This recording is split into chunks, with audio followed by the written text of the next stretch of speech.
Pope Leroy had the Poplar Grove mansion that was back over in that direction, and he was the father of Huntsville that moved in 1809. He was the grandfather of Pope Leroy Walker Jr., who was the first Secretary of War for the Confederate States of America, and who, after the war, served as Frank James's attorney, who was the older brother of Jesse James. But there's more to this story than you see right off the bat, too, because you wonder then exactly what was the Calhoun House in the first place. And it was named for a man named Calhoun Meredith. Now, Calhoun Meredith was a nasty character because he was a slave trader.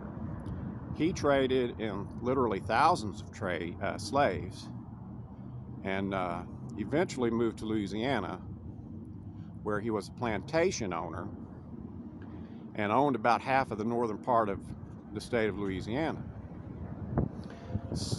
Different reports say different things. Some of them say he owned as many as 1,100 slaves, but that he was a broker who traded in slaves. So he was, just like I say, a real nasty character. At one point, it says he owned 40 slaves in Alabama, presumably here. But the rest of the story is that he probably didn't spend too much time at this estate, because he actually came into ownership of the estate by marrying the judge's granddaughter, Mary Smith. So Judge Smith apparently had made the home part of the dowry or whatever it was. And the story goes that Calhoun Meredith actually never spent much time here, that he and Mary went traveling in Europe and in France.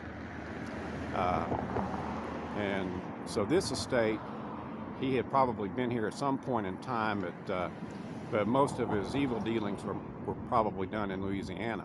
I have to tell you that when I first started looking at this, finding references about Calhoun Meredith are really difficult, and I really thought, well, maybe they've expunged him from Huntsville's record.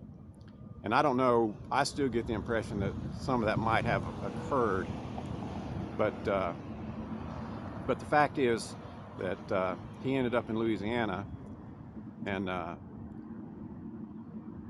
he was a real nasty character.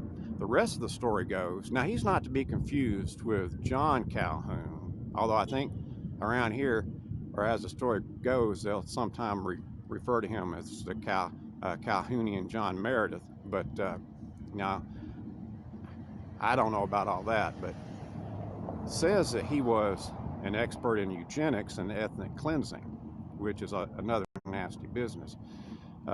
And you can rest assured he wasn't throwing no ice cream socials for the people who were in his charge.